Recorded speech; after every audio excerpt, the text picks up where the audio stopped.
2026年还没走完，可在泰国的电视棚里，普莱已经面色凝重地点了点头。当主持人小心翼翼地问他，今年下半年会不会出现大量离奇的死亡，会不会有一条让全世界都震惊的新闻，他沉默了几秒，然后几乎是用气音说出了那个字，是的。他说他不知道是哪个地方，他甚至在镜头前祈祷。他说希望这一切只是我做的一场梦，可最让人毛骨悚然的恰恰就是这句希望只是一场梦。因为这位被泰国网友称作冥王传声筒的女子，她做过的那些梦一个接着一个正在变成现实。而就在大洋的另一端，一个自称会读取未来的加拿大女子，早在好几年前就在社群上敲下了一行字，那行字今年春天突然被几十万人翻了出来，所有人看完都倒吸一口凉气。因为那艘载着病毒的游轮，那场夺走人命的瘟疫，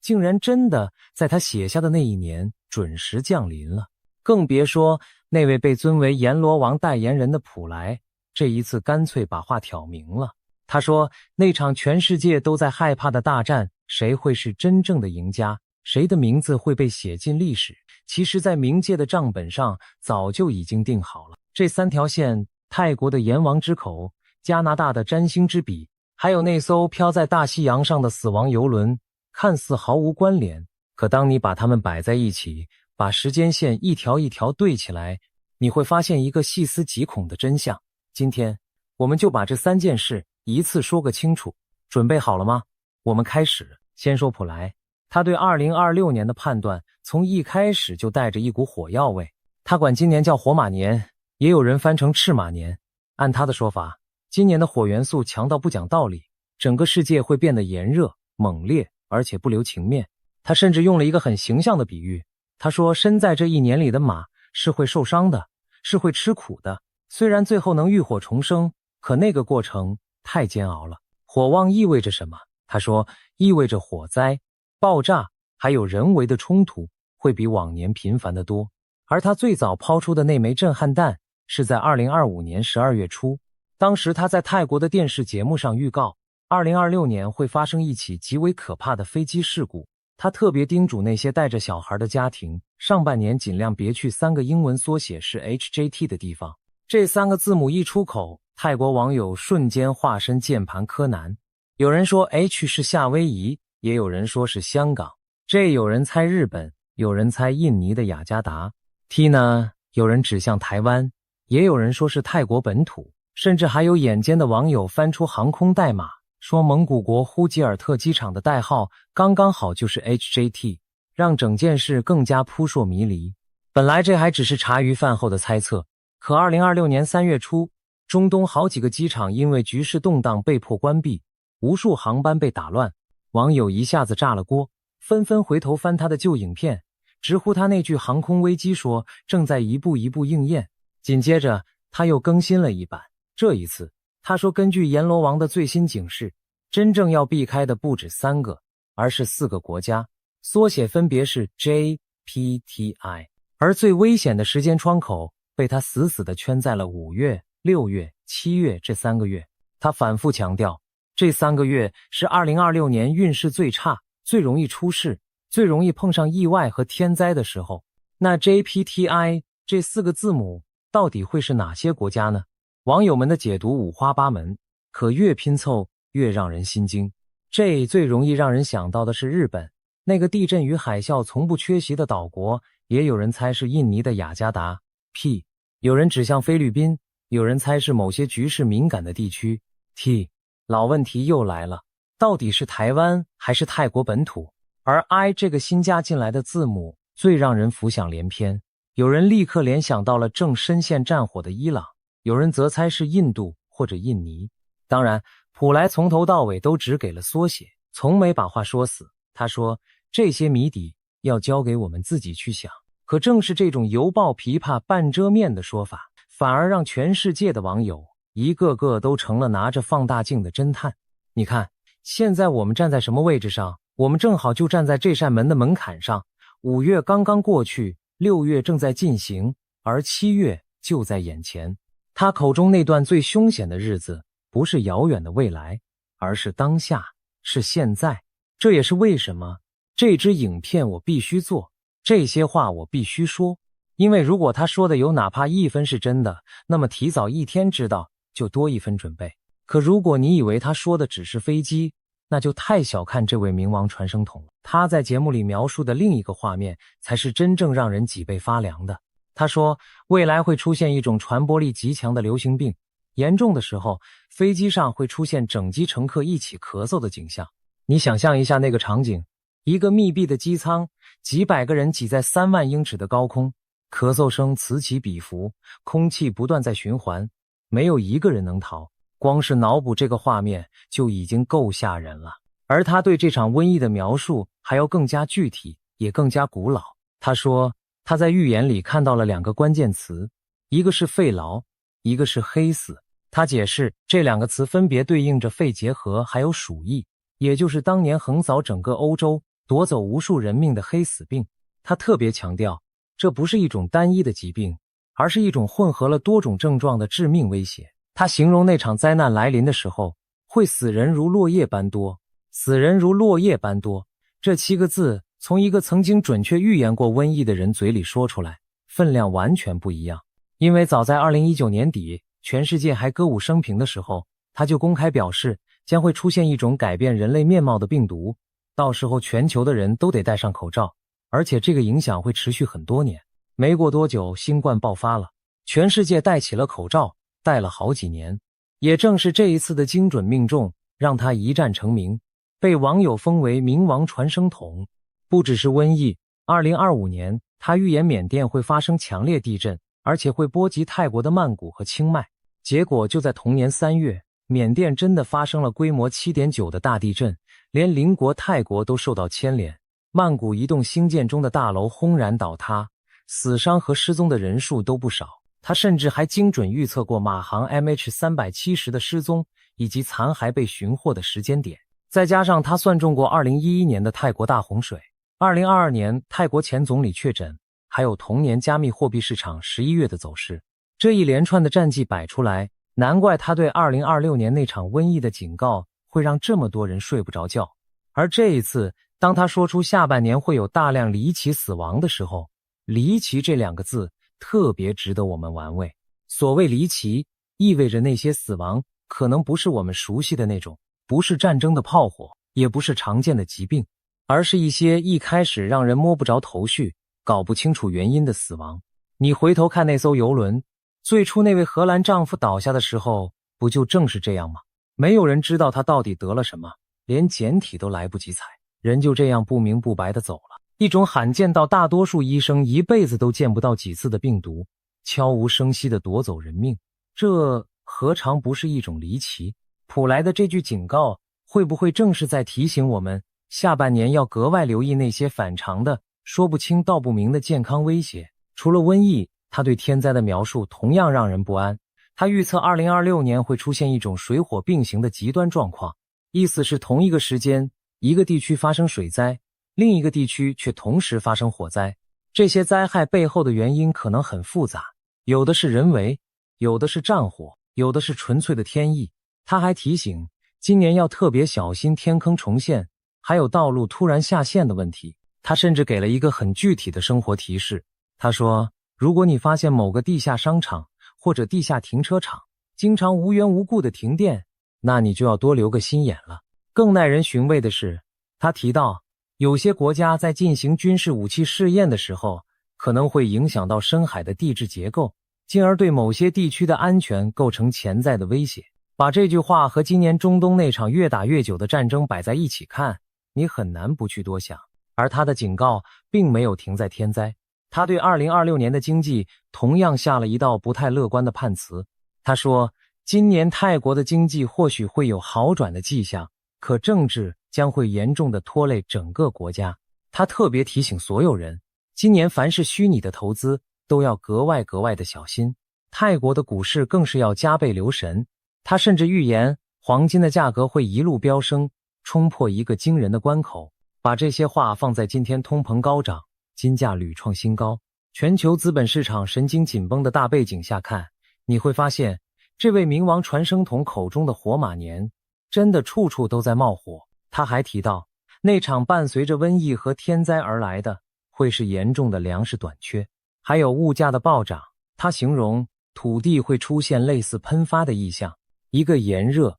猛烈、不留情面的2026年，轮廓就这样被他一笔一笔地勾了出来。说到这里，我们就得把第二条线拉出来了。阎王开口到底说了什么？这才是这支影片真正的重头戏。要知道，普莱最特别的地方就在于他声称自己传达的是阎罗王，也就是冥界之王的讯息。所以当主持人问到全球的局势会不会继续恶化，会不会演变成那场所有人都在担心的世界大战时，他的回答几乎可以说是给未来下了一道判词。在东方的传统里，阎罗王从来都不是一个寻常的名字，他端坐在阴间，掌管着生死的最终裁决，手里那一本生死簿，据说记着世间每一个人的寿数，谁该在什么时候走，谁还能在人间多停留几年，全都写得清清楚楚，半点由不得人。所以当一个人开口说自己听见的是来自阎王的声音时，这份话语在许多人心里的分量自然就不一样了。它不再像是街头巷尾随口一句的闲谈，反倒更像是一张早就批好的判词，一个摊在桌面上再难更改的答案。也正因为如此，普莱每一回开口，总能在泰国乃至整个华人世界掀起一阵不小的波澜。信的人深信不疑，不信的人也忍不住想凑过去听一听那本厚厚的账本上这一次到底又写了些什么。而这一次他口中阎王给出的那个答案，正好就落在了我们所有人最关心也最害怕的那件事情上。他说，如果美国内部先乱起来，那么第三次世界大战反而有可能被往后推迟。他提到，美国现在已经有好多个州出现了抗议运动，而这股力量很可能会继续蔓延开来，听起来像是坏事。可他说，对于世界上其他国家而言，这反而是一件好事。因为一个忙着处理自己内部矛盾的美国，没有余力去点燃那场大战的引信，内乱竟然成了拖住战争的那根绳子。但他话锋一转，说出了最让人沉默的一句。他说，战争终究还是会发生，哪怕美国的内乱再严重，也只能拖延3到5年的时间。时间一到，战争便会一触即发，而身为中立方的泰国，到时候也必然会被牵连进去，没有人能置身事外。这是他那句话真正的意思。那么，这场躲不掉的大战，谁会赢？这正是这支影片标题里那个最让人好奇的问题。阎王的账本上那个获胜国的名字到底是谁？有意思的是，当我们把全世界的预言家摆在一起对照，会发现一个惊人的共识。那位早已过世，却依然被无数信徒奉若神明的盲眼龙婆，他生前留下的笔记里对2026年的判断悲观到了极点。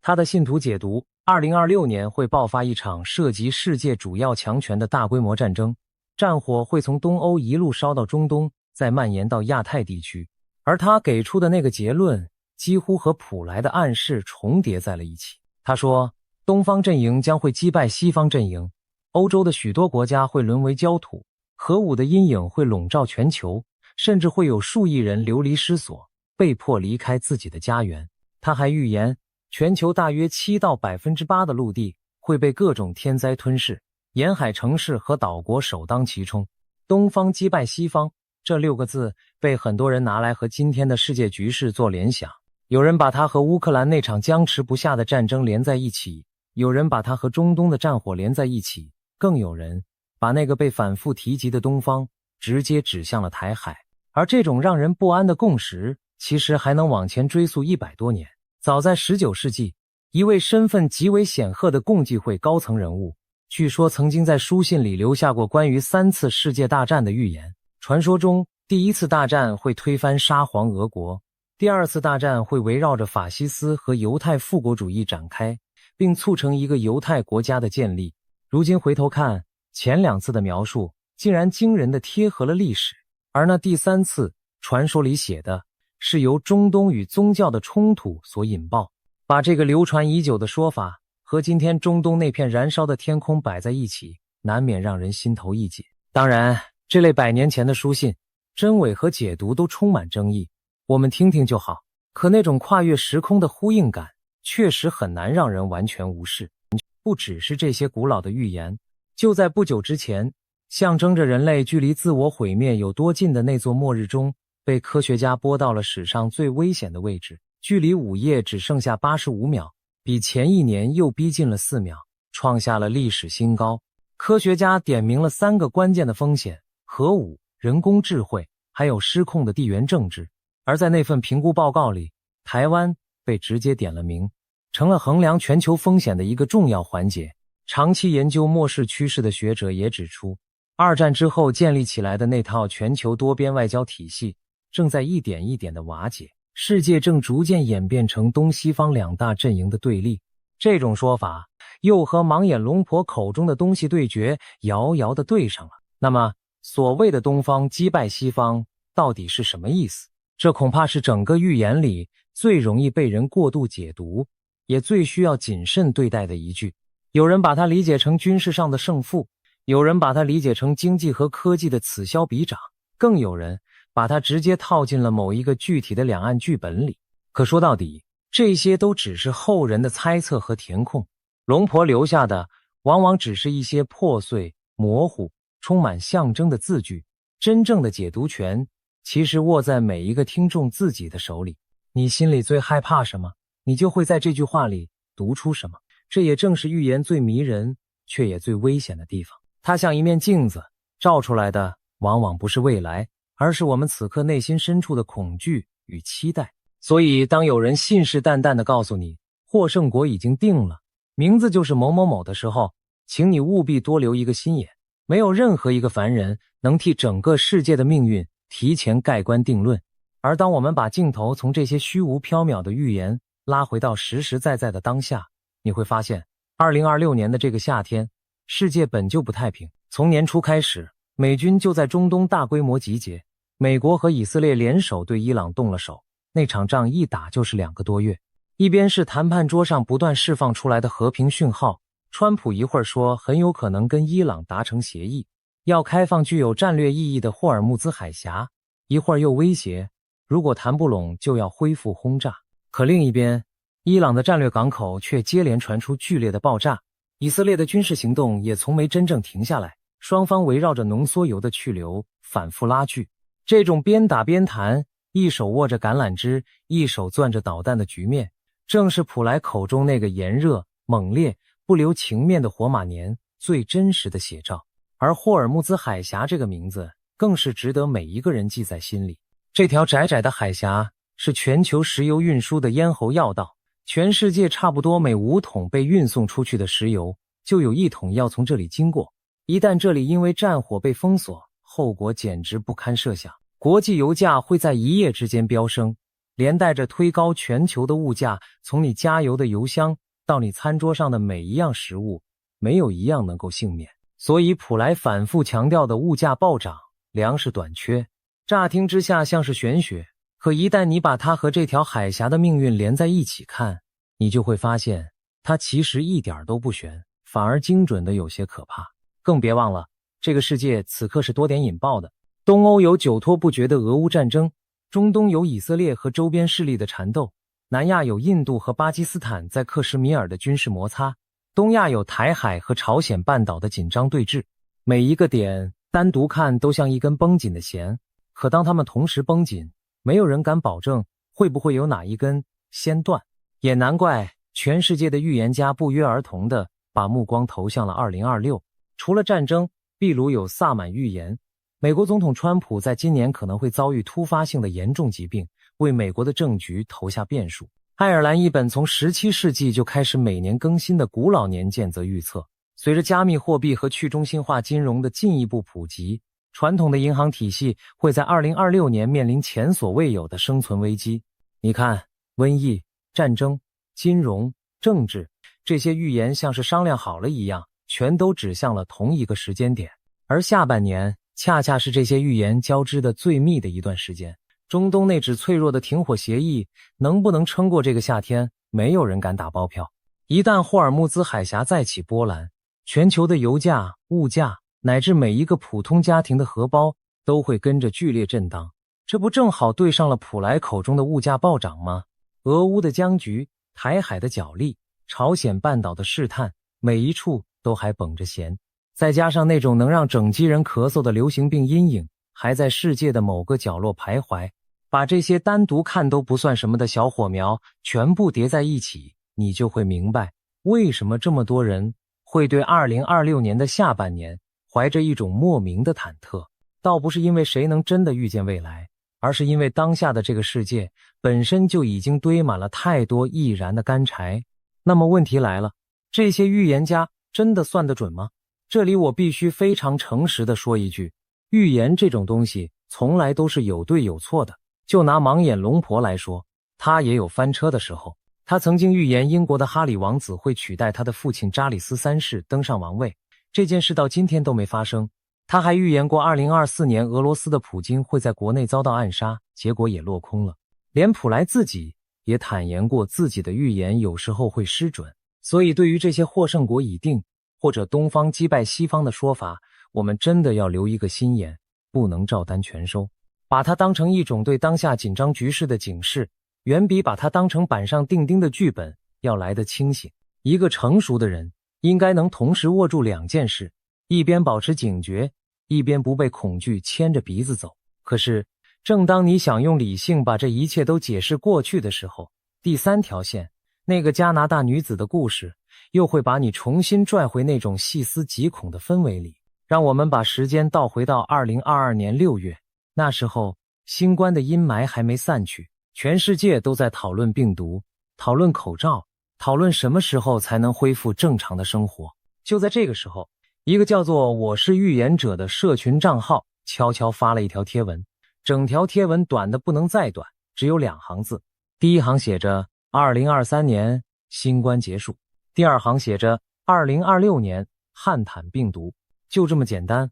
没有任何解释，没有任何上下文，没有任何理由。这个账号很神秘，从注册到现在总共就只发过4条贴文，全都集中在2022年6月那一个礼拜里。发完之后就再也没有发出过任何声音。而他的个人简介上只写着2个耐人寻味的词，一个是占星师，另一个是会读取未来。在当时，这条贴文就像一粒石子掉进大海，没有激起任何水花。汉坦病毒，那是什么东西？对绝大多数人来说，那是一个完全陌生的名词，一种主要靠老鼠传播的罕见病毒，听起来跟新冠这种横扫全球的大流行根本不是一个量级的东西。没有人会把这2个字当回事。这条贴文就这样被遗忘在了网络的角落里，沉睡了将近4年。可是2026年的春天，这条沉睡已久的贴文突然被人从历史的角落里翻了出来，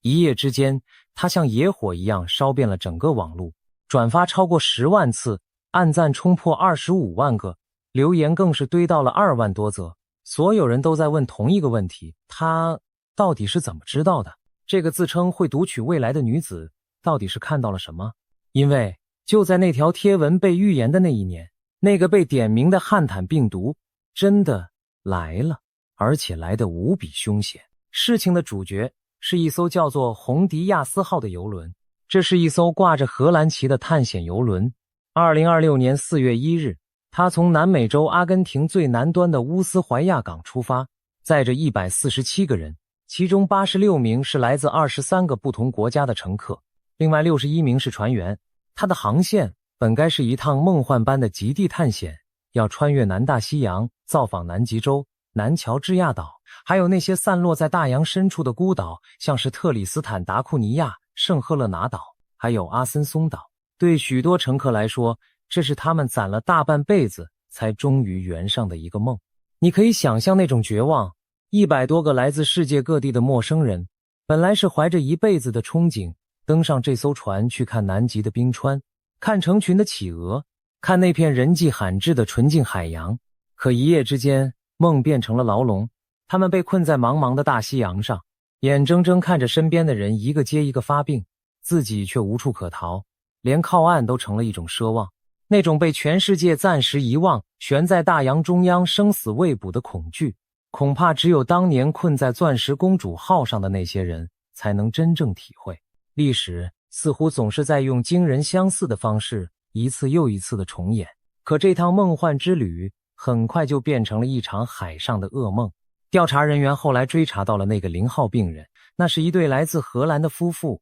，2个资深的赏鸟爱好者。他们在登船之前曾经在南美洲的一处垃圾掩埋场附近赏鸟。那个地方虽然又脏又乱，环境恶劣，可却能看到一种非常罕见的白喉卡拉鹰，是全世界赏鸟人心目中的朝圣地。问题是，那种垃圾遍地的地方正是携带病毒的老鼠最爱出没的角落。调查推测，这对夫妇很可能就是在那里吸入了混着老鼠排泄物的空气，把致命的病毒悄悄带上了船。游轮出航还不到1个礼拜，那位丈夫就开始发烧、头痛、肠胃不舒服。船公司说他在4月11日于船上去世。可悲剧的是，因为这些症状和普通的呼吸道疾病太像了，当下没有一个人怀疑到汉坦病毒，连检体都没有及时采集。直到4月24日，游轮停靠圣赫勒拿岛，他的妻子下船后不久也开始发病，最后在南非病逝。2条人命就这样悄无声息地揭开了这场群聚疫情的序幕。世界卫生组织后来证实了一个关键的细节，这次爆发的是一种叫做安第斯型的汉坦病毒。这个名字很重要，因为在汉坦病毒这个大家族里，绝大多数的成员都不会在人和人之间传播，唯独这个安第斯型是少数能够有限度的人传人的危险例外。早在多年前，阿根廷就曾经出现过安第斯病毒在人群中超级传播的案例。这也是为什么这场原本看起来只是个案的疫情，会让全世界的卫生机构如临大敌。说到这里，顺带补一个细思极恐的冷知识，汉坦这个名字到底是怎么来的？它来自一条叫做汉滩的河流。上个世纪50年代，韩战期间，大批驻扎在汉滩河附近的联合国士兵因为居住环境恶劣，集体染上了一种出血热。一直到70、80年代，科学家才终于从中分离出了元凶，并用那条河的名字给这种病毒命了名。你看，这种病毒从一诞生就和战争、和恶劣的环境、和成群的老鼠紧紧地绑在了一起。而如今，它又在一个被预言家反复警告会有大战、会有瘟疫的年份卷土重来。这种巧合是不是让人后背发凉？其实，瘟疫和战争从来就是一对如影随形的孪生兄弟。你翻开人类的历史，会发现一个冰冷的规律，几乎每一场大战的背后都跟着一场大瘟疫。第一次世界大战的尾声，那场被称为西班牙流感的浩劫席卷全球，夺走的人命比整个战场上死去的士兵还要多。中世纪那场横扫欧洲的黑死病，更是和连年的战乱、饥荒、逃难紧紧纠缠在一起，硬生生把整个欧洲的人口削去了将近1/3。就连汉坦病毒自己，当年也是在韩战那种恶劣的战场环境里第一次被人类认识。为什么总是这样？道理其实不难懂。战争一来，社会秩序崩塌，医疗系统瘫痪，无数人挤在难民营、战壕、避难所这些肮脏拥挤的地方，老鼠横行，饮水污染，营养不良，这简直就是为病毒量身打造的温床。所以你再回头看普莱的预言，他把那场费劳加黑死的瘟疫和那场躲不掉的大战放在同一年里说出口，这到底是巧合，还是他真的看懂了某种藏在历史深处的规律？这一点才是真正让我脊背发凉的地方。接下来的发展几乎就是新冠记忆的一次重演。游轮被困在西非外海，无法靠岸。西班牙最终以国际法和人道主义的名义，同意让它停靠加那利群岛的特内里费岛。船上其余上百名乘客和船员，虽然大多没有症状，可为了阻断病毒，被隔离在各自的舱房里，整整好几天不能踏出房门一步。然后，世界各国纷纷派出专机，把自己的国民一个一个接回家。这份名单长得惊人，荷兰、德国、比利时、希腊、加拿大、土耳其、爱尔兰、瑞士、英国全都被卷了进来。而所有从船上下来的人，都得从可能暴露的那一天算起，隔离整整42天，因为这种病毒的潜伏期可以长达好几个礼拜。这份长长的撤离名单其实本身就说明了一个让人不安的现代难题。一个远在南美洲阿根廷垃圾场里的病毒，竟然能在短短几个礼拜之内，透过一艘邮轮、一架架专机，散播到横跨好几个大洲的20几个国家。这就是我们这个高度连结的时代最脆弱的软肋。在飞机诞生之前，一场瘟疫想要跨越大洋，可能需要几个月，甚至几年，沿途早就烧得差不多了。可如今，一个带着病毒的人，今天还在地球的这一端，明天就可能坐在你邻座的位置上。普莱那句整机人都咳的画面之所以可怕，正是因为它精准地戳中了这个时代最真实的恐惧。我们前所未有的紧密相连，也因此前所未有的脆弱。美国这边的反应也相当谨慎，当局把18个可能接触过病毒的人全部送进了内布拉斯加州的一个专门的隔离中心，进行42天的健康监测。截至最新的消息，这些人都还没有出现症状，可那根绷紧的弦谁也不敢轻易松开。毕竟这种病毒一旦发展成肺症候群，致死率高达30%到60%，是新冠完全无法相提并论的恐怖数字。说到这个病毒平时有多罕见，几个数字会给你一个很直观的概念。在美国，从上个世纪90年代初开始监测，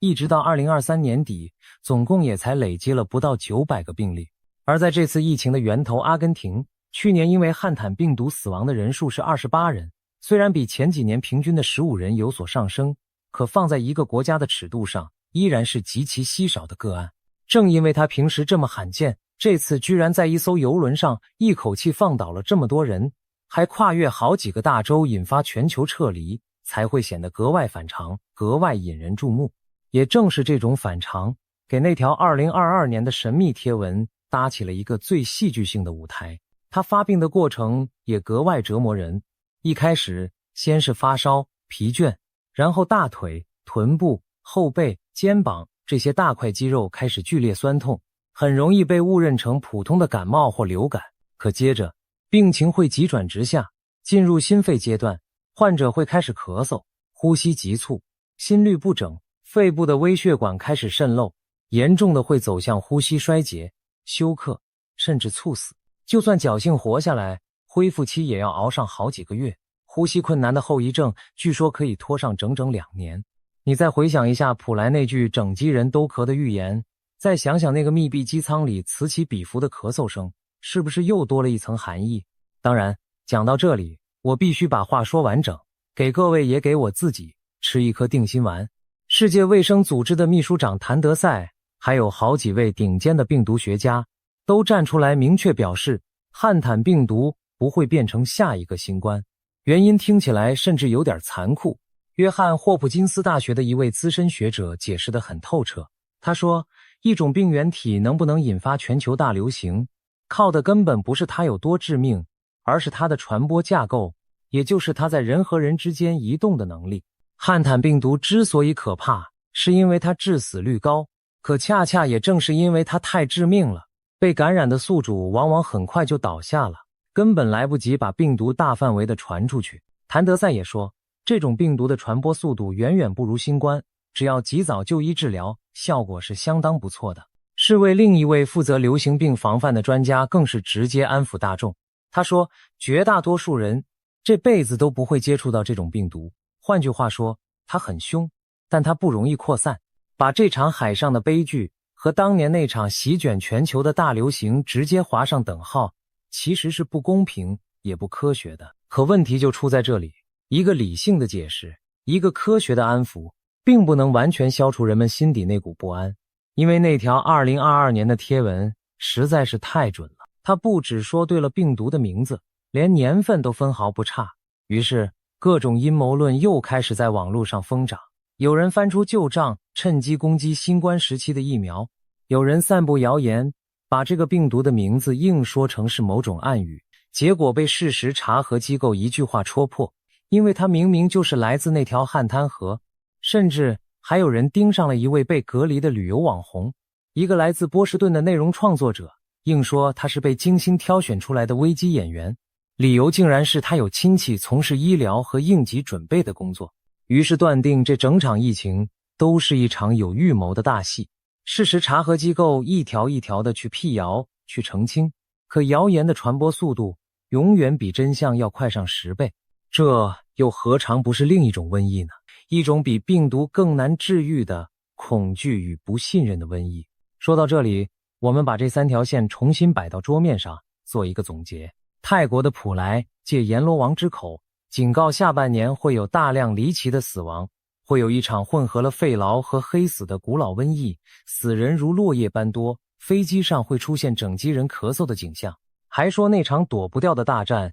赢家早已注定。加拿大那个神秘的占星女子，在4年前就写下了2026年汉坦病毒这行字，而那艘红迪亚斯号真的在这一年带来了死亡。一个预言了瘟疫，一个应验了瘟疫，中间还夹着一场越打越凶的大战和一座被拨到历史最危险位置的末日钟。当你把这些碎片拼在一起，那种细思极恐的感觉是任何理性的解释都压不住的。可越是这种时候，我们越要保持清醒，因为恐惧从来不能保护任何人。也许有人会问，这些预言到底为什么总能说中？这里面其实藏着一些值得我们冷静想一想的门道。一方面，人的大脑天生就喜欢在杂乱的世界里寻找规律，寻找意义。当一个模糊的预言碰上一个刚好发生的事件，我们的记忆就会自动把对的那部分无限放大，把错的那部分悄悄遗忘。这在心理学上有一个名字，叫做确认偏误。一个预言家只要说得够多，够模糊，总会有那么几条在茫茫的时间长河里撞上真实发生的事。可另一方面，我也必须老实承认，有些命中确实准得超出了纯粹巧合所能解释的范围。一条只有短短2行字的贴文，连病毒的名字和年份都对上了。这种精准，任凭你再怎么用科学去拆解，心里也总会留下一丝说不清道不明的悸动。我们不必盲目的全盘相信，可也不必傲慢的一概否定。在已知与未知之间保持一份谦卑的好奇，或许才是面对这些预言最聪明的姿态。我想跟各位掏心窝子的说几句，预言这种东西，它最大的价值从来都不是让我们去恐惧，去焦虑，去整天提心吊胆地数着日子，等着那一天的到来。它真正的价值是提醒，是在我们以为一切如常的时候，轻轻拍一下我们的肩膀，告诉我们，嘿，朋友，该做点准备了。那准备什么呢？其实非常实际，一点都不悬。就拿这次的汉坦病毒来说，它的传播途径已经被研究得清清楚楚，主要就是吸入老鼠排泄物扬起的微尘。所以专家特别提醒，很多人以为打扫环境是在搞卫生，殊不知如果直接拿扫把去扫，或者用吸尘器去吸老鼠的粪便，反而会把病毒一股脑地扬到空气里，那才是真正最危险的时刻。正确的做法是先戴上口罩和手套，用稀释过的漂白水喷洒在上面，静置一会儿，再小心地擦拭清理，防治老鼠把家里的食物收好，保持环境的干燥和整洁。这些听起来毫不起眼的小事，才是真正能在关键时刻保命的东西。除此之外，还有一件事比囤积任何物资都重要，那就是照顾好你自己的那颗心。在这个资讯爆炸的时代，恐惧其实是最廉价也最容易被制造和贩卖的商品。每天划开手机，铺天盖地的末日标题、灾难画面，会在不知不觉中一点一点地侵蚀你的安全感，让你变得焦虑、易怒，甚至失眠。可你冷静想想，这些焦虑真的能让那场可能发生也可能不发生的灾难少一分吗？并不能。它唯一能做的就是偷走你今天本该拥有的那份平静的快乐。所以看完这支影片，我反而想劝你放下手机，去陪陪家人，去吃一顿热饭，去睡一个踏实的好觉，把身体养好，把心情养稳，把和身边人的关系经营好，这才是面对任何不确定的未来最硬核也最可靠的底气。至于那场大战，那些国家的缩写，我们普通人能做的，或许就是在规划旅行的时候多看一眼新闻，避开那些局势动荡的热点地区，把家人的平安放在第一位。普莱自己都说了，他衷心希望这一切只是一场梦，那我们又何必把别人口中的一场梦活成自己整天醒不过来的噩梦呢？2026年的下半年，会不会真的像普莱说的那样，迎来一段不平静的日子？那场大战会不会真的被美国的内乱往后拖上3到5年？那个藏在阎王账本里的获胜国到底会不会揭晓？而那个自称会读取未来的加拿大女子，她那4条贴文里会不会还藏着我们没读懂的下一个预言？这些问题的答案，没有人能在今天就拍着胸脯告诉你。可我相信一件事，真正能让我们安然度过任何风浪的，从来都不是某一位先知的预言，而是我们自己内心的那份笃定，那份未雨绸缪的智慧，还有身边那些爱我们也被我们所爱的人。预言只能告诉你风暴可能会来，可只有你自己能决定要不要提前为这个家撑起一把伞。钟声响了，是吓得四散奔逃，还是稳稳地把脚下的日子过好？这个选择权永远在你自己的手里。说到底，无论是泰国的阎王之口，还是加拿大的占星之笔，无论是盲眼龙婆的东西对决，还是那座只剩下85秒的末日钟，他们真正想对我们说的，或许都是同一句话：珍惜，珍惜此刻还能自由呼吸的这口空气，珍惜餐桌对面那张还能对你笑的脸，珍惜这个虽然吵吵闹闹，却依然在好好运转的世界。灾难或许会来，或许不会来，可生活就在此刻，就在当下，正一分一秒的从我们指尖流过。与其把心思全耗在那些遥远而模糊的恐惧上，不如把今天认认真真的过好，这才是任何预言都夺不走的，属于我们每一个人最朴素也最强大的力量。伊朗可能要灭了全世界，只为让一个人回来。伊朗为什么如此执着追求核武器？为什么德黑兰在面对美国和以色列的极限施压时，仍不断升高对抗，甚至不惜袭击周边其他国家？许多人以为这只是出于地缘政治的野心与博弈，但真相恐怕远不止如此简单。深入了解伊朗所奉行的什叶派宗教信仰，我们会发现背后隐藏着一个令人不寒而栗的终极预言。伊朗的领袖们可能相信，只有毁灭现有世界，才能让那位隐藏的人重新降临人间。首先，这个预言的核心概念来自伊朗国教什叶派伊斯兰的一段传奇历史。在什叶派的传统里，有一个极为重要的信念：第12伊玛目马赫迪的回归。根据经典记载，伊玛目是穆罕默德先知的直系后裔继承人，共有12任，最后一任伊玛目名叫马赫迪。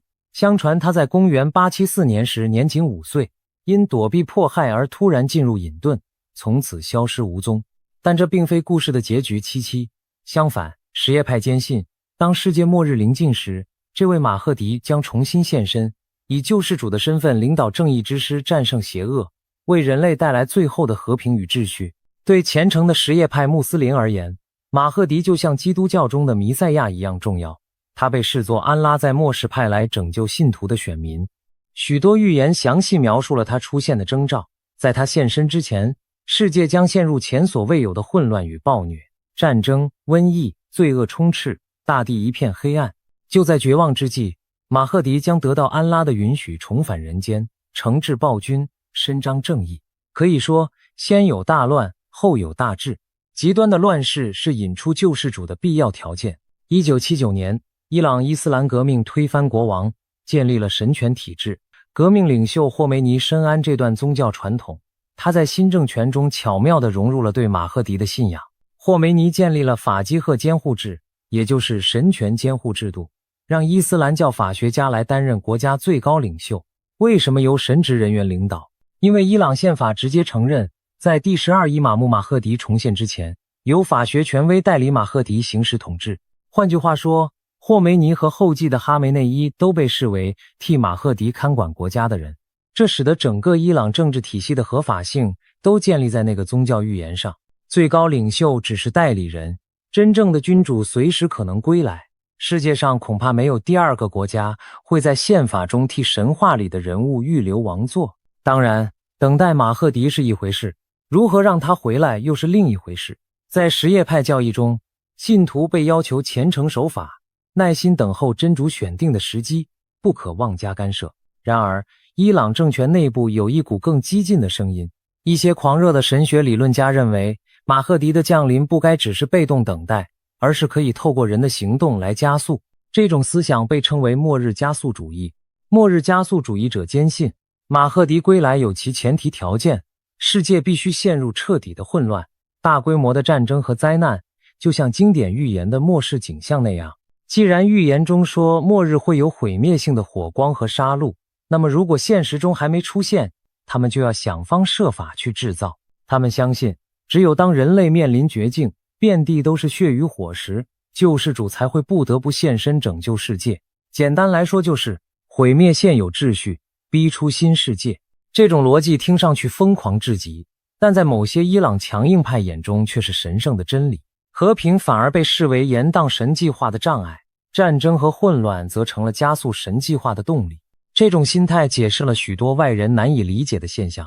伊朗为何冒着灭亡风险也要发展核武？为何敢于与超强敌人对抗？因为在末日加速派看来，核武器不只是国防利器，更是打开末日之门的关键道具。拥有了它们，他们才能引爆足够大的灾难场景，让预言成真。天空中火光从天而降，大地上一片血海，这样马赫迪就会出现，带领大家走出黑暗。试想，如果一个国家的领袖真相信世界末日即将降临，他对待战争与核武的态度会是什么样？一般国家追求核武是为了自保与威慑，希望避免真正动用，但末日加速派则相反，他们追求核武正是为了有朝一日敢于率先引爆。对他们而言，毁灭不仅不可怕，反而是开启新纪元的序幕。有了这种信念支撑，他们在面对国际制裁和军事威吓时，也就异乎常人的强硬。当别人在谈判桌上权衡利弊时，他们心里想的可能是如何让谈判破裂，冲突升级，以早日迎来末日决战。事实上，这股思潮在伊朗革命后不久就开始萌芽。80年代，霍梅尼就曾严厉警告过一个激进团体霍加提耶协会，这个协会的宗旨正是加速马赫迪降临。他们鼓吹通过挑起教派冲突和动乱来创造末日条件。霍梅尼意识到这太危险，下令取缔了该组织，强调伊朗的任务是建立伊斯兰秩序，而非自寻毁灭来祈求救世主出现。霍梅尼之后继任的哈梅内伊虽延续神权统治，却无法完全压制这种极端理念的滋长。90年代起，保守派高层中的宣扬者越来越多，其中最有名的是米斯巴雅兹迪，他是位德高望重的保守宗教领袖，被称为末日加速派教父。雅兹迪公开宣称，马赫迪的回归不是等来的，而是要造出来的。他提倡透过制造巨大的混乱和苦难来迫使马赫迪提前出场，言论之大胆令许多温和派神职人员啧舌。这股末日加速思潮在21世纪初达到新的高峰。2005年，一位笃信末世预言的政治人物当选伊朗总统，他就是马哈茂德·艾哈迈迪内贾德。艾哈迈迪内贾德上台后，对马赫迪降临表现出异常的热情。他在许多场合直言自己相信末日将至，并且积极做准备。据说他开会时总会预留一个座位给马赫迪，象征随时恭迎隐藏的伊玛目。他甚至斥资扩建了库姆附近的贾姆卡兰清真寺，因为传说那里是马赫迪显灵的地方，许多人会去那口圣井投递写给马赫迪的信。更夸张的是，艾哈迈迪内贾德在2012年联合国大会发言时，开场就高声祈祷，愿真主尽快送来伊玛目马赫迪，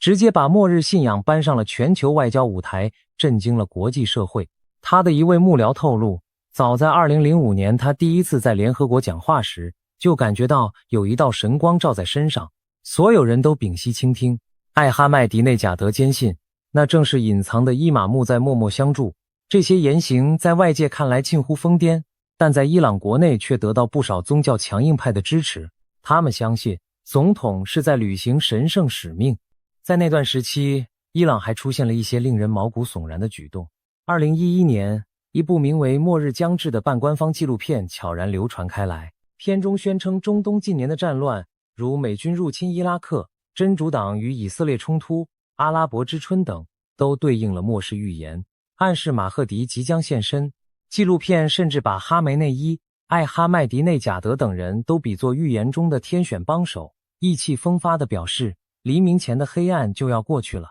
这部影片的片名义及马赫迪显现已经为期不远，引发了巨大的争议。许多温和派教士批评这是狂妄自大的不实宣传，但也有人相信影片道出了真相，伊朗正处于末世剧本的关键阶段。在末世信仰的推动下，伊朗对待核武问题的态度也更加强硬了。回想2010年代，伊朗一边和西方谈判核协议，一边暗中加紧浓缩铀步伐，态度反复。对他们而言，国际制裁再痛苦也能忍，因为他们觉得那是通往荣光的阵痛。2018年美国退出伊朗核协议后，伊朗更是明火执仗地恢复核活动，以至于国际原子能机构警告伊朗已经离拥核不远。2019年起，伊朗在波斯湾连续扣押外国油轮，击落美军无人机，试探着西方的反应。同年9月，也门的亲伊朗组织胡塞武装攻击沙乌地的油田设施，造成全球油价暴涨。这些举动表明，伊朗强硬派已经准备承受更大冲突来推进目的，他们甚至可能暗暗希望通过引发更剧烈的对抗，把局势一步步推向预言中的最终战场。不知不觉中，我们仿佛发现伊朗激进领袖正按照某种末日时间表在行动，一项又一项的预言似乎被对应到现实。1979年至今40多年，伊朗高呼打倒美国这个大撒旦已成为例行仪式，就像经文中所说，正义之师对抗魔鬼，黑旗与苏夫亚尼的征兆也逐一出现。叙利亚内战中残忍的军阀四起，极端组织 ISIS 挥舞黑色旗帜在中东肆虐一时，也门的胡塞武装，伊朗所支持的一支什叶派武装，近年来自诩为亚曼尼的继承人，传说末世将由亚曼尼义军兴起。这一桩桩事件对末日论者而言几乎如同剧本照进现实，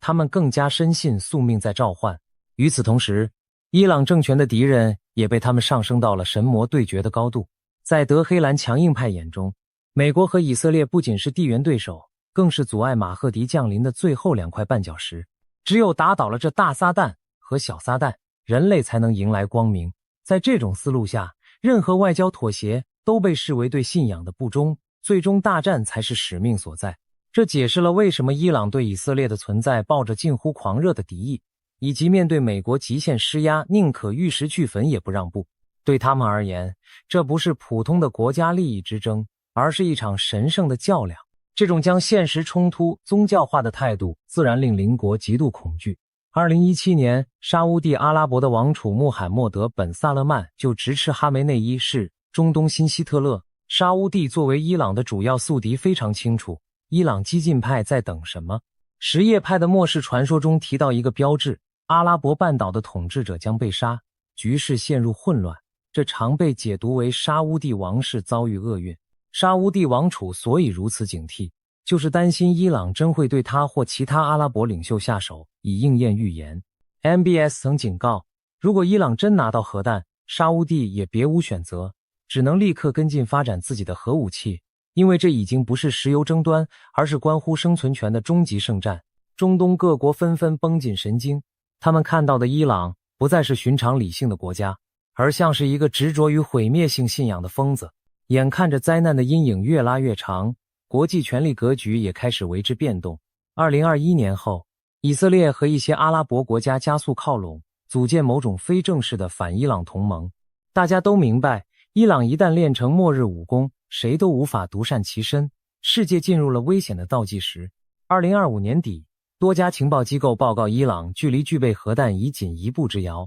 局势终于一发不可收拾。2026年初，中东爆发了人类历史上前所未见的剧烈冲突，以色列空军率先对伊朗境内的核设施发动精准打击，美国随后也对伊朗军事目标展开攻击，以防止伊朗报复盟友。战火被点燃，德黑兰的强硬派领袖们反而露出了兴奋而笃定的神色，他们苦苦等待的末日之战终于来了。伊朗政权随即全面反击，伊斯兰革命卫队向驻伊拉克和科威特的美军基地倾泻飞弹雨，黎巴嫩的真主党武装向以色列北部猛烈发射火箭弹，在加沙地带，亲伊朗的圣战士也对以色列南部发动袭击，也门的胡塞武装更向沙乌地首都发射飞弹。短短几天内，中东至少有10多个国家卷入了冲突，战火遍地，生灵涂炭。有人形容伊朗就像一下子同时向12个方向挥刀，中东被拖入了一场全面大乱斗。战争的爆发让全世界为之颤抖，油价瞬间飙至历史高位，全球股市暴跌，经济陷入危机，无数平民在战火中逃难，难民潮汹涌而出。这场冲突的规模和烈度是二战以来所未见的，全人类都感受到了末日般的寒意。然而，对伊朗末日加速派来说，这一切却近乎狂喜。预言中的场景终于出现了，他们相信，只要再接再厉，加把劲把战争推向更高级别的毁灭，马赫迪就将降临。美国在盟友遇袭、自己部队蒙受伤亡的情况下，别无选择，只能强力回击伊朗。短时间内，美军对伊朗境内的重要军事基础设施进行了上百次空袭，同时，国际舆论几乎一面倒地谴责伊朗的冒进，就连过去保持中立的国家也被迫选边，多数加入对伊朗的制裁行动。然而，伊朗领导层似乎毫不在乎被全世界孤立，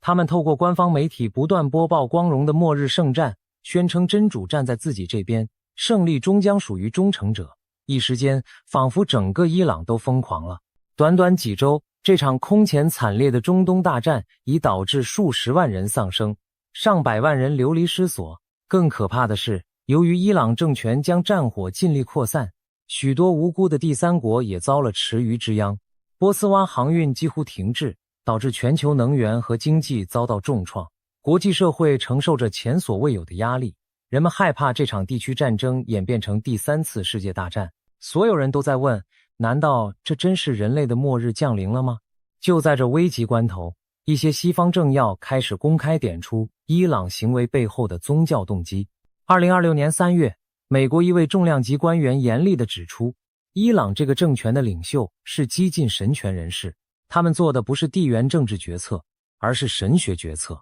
他们的世界观带有末日色彩。这番话赤裸裸地揭开了伊朗领导层的末世心态，引发全球震动。其实，早在2015年就有人做出类似警告，当时美国参议员卢比奥就说过，伊朗不惜一切代价搞核武，根本目的不是国家安全，而是想亲手触发最后的大战。如今，这个危险预言一语成谶，许多人开始明白，单靠传统的谈判安抚是无法让一群渴望末日的人弃械的。他们不由得对前景更加焦虑。如果有人真想引爆核战，那人类还有什么办法阻止呢？战火的影响也席卷了全球，波斯湾原油出口骤停，国际油价飙涨，各国经济摇摇欲坠，欧美国家爆发了大规模反战示威，民众痛斥领袖没能阻止灾难降临，无数家庭陷入对未来的恐惧中。然而，这种恐惧情绪某种程度上正中末日论者的下怀。对伊朗的狂热派来说，世界陷入恐慌本身就是末日景象的一部分，是马赫迪出场前的征兆。他们甚至可能盘算着再进一步，是否该考虑动用核武，将战争提升到真正的末日级别。这绝非杞人忧天。美国情报机构注意到，伊朗革命卫队的核导弹部队已进入高度戒备状态。虽然伊朗尚未真正制造出完整的核弹，但他们可能掌握了一些所谓脏弹或高辐射装置，可以造成严重污染和恐慌。一旦伊朗真的孤注一掷使用这类武器，哪怕只是一次，小型核战也将成为现实，全球局势将彻底失控，那将真正应验圣经启示录中火烧全地的景象。说到圣经，其实在数千年前另一场预言中，也隐约出现了今日伊朗的影子。旧约以西结书第38章曾预言末日之战时，有个恶人哥格会联合多国侵袭以色列，其中特别提到会有波斯参战。波斯，也就是现代的伊朗，居然早已在西方的末世预言里占了一席。按照圣经的说法，这支邪恶的联军将被上帝亲自毁灭殆尽，正义在末日之战中获胜。于是有些基督教预言家也喊出了自己的警告，末日圣战真的已经展开，伊朗就是圣经里的那头猛兽。在他们看来，现在发生的伊朗战争正是神所预示的哈米吉多顿序曲，最终基督将在决战中击败敌基督、伊朗等邪恶势力，建立千年和平国。令人感到讽刺的是，伊朗和西方竟都在各自的宗教叙事中把对方描绘成了末日之敌。在伊朗的宣传里，美国是横行的恶魔、大撒旦；在许多西方人的观念里，伊朗是残暴的古波斯在世，得由上帝来清除。双方都笃信自己的预言都会实现，谁也不肯让步。这就使得冲突蒙上了一层难以化解的宗教宿命色彩。当一场战争被双方都视为神的旨意时，还有谁愿意坐下来妥协谈判呢？这才是整件事最让人绝望之处。既然说到宗教，就不能不提一个在三教末世预言中都扮演关键角色的人物——耶稣。虽然伊斯兰和基督教信仰不同，但末世传说中双方都提到了耶稣的再临。不过两边对耶稣末世角色的描述恰恰相反。根据什叶派的说法，马赫迪出现时，先知尔撒，也就是耶稣，将和他一同从天而降，协助他对抗邪恶势力。换言之，伊朗相信耶稣也会成为穆斯林阵营的一员，帮助马赫迪劝导全世界皈依伊斯兰教。而基督教启示录中则预言，耶稣再临是为了击败敌基督和魔鬼军团，拯救基督徒于末日苦难。也就是说，在西方眼里，耶稣会站在基督教文明这边，对抗包括马赫迪在内的其他宗教领袖。这种互相都觉得耶稣会帮自己的错位想象相当戏剧化，但却真实存在于双方的信念里。它进一步强化了这场冲突的宗教对立，双方都认定正义在己，连耶稣都会助阵，对手则是彻头彻尾的魔鬼化身。具体到这场战争中，耶路撒冷成了所有人都绕不开的敏感点。对犹太人来说，耶路撒冷是他们重建第三圣殿的所在地；对穆斯林而言，那里有他们的第三大圣地阿克萨清真寺；对基督徒，耶路撒冷更是耶稣将再临的地方。如今战火席卷中东，耶路撒冷更被视作末日剧本的最后战场。战争爆发后不久，就传出一些危险的苗头，有犹太极端分子企图趁乱在圣殿山穆斯林的第三大圣地进行象征性的祭祀活动，希望推进重建圣殿的进程。这种行为一旦坐实，将犹如在火药桶旁点火，整个伊斯兰世界都会为之沸腾。幸运的是，以色列当局迅速阻止了这些极端分子的行动，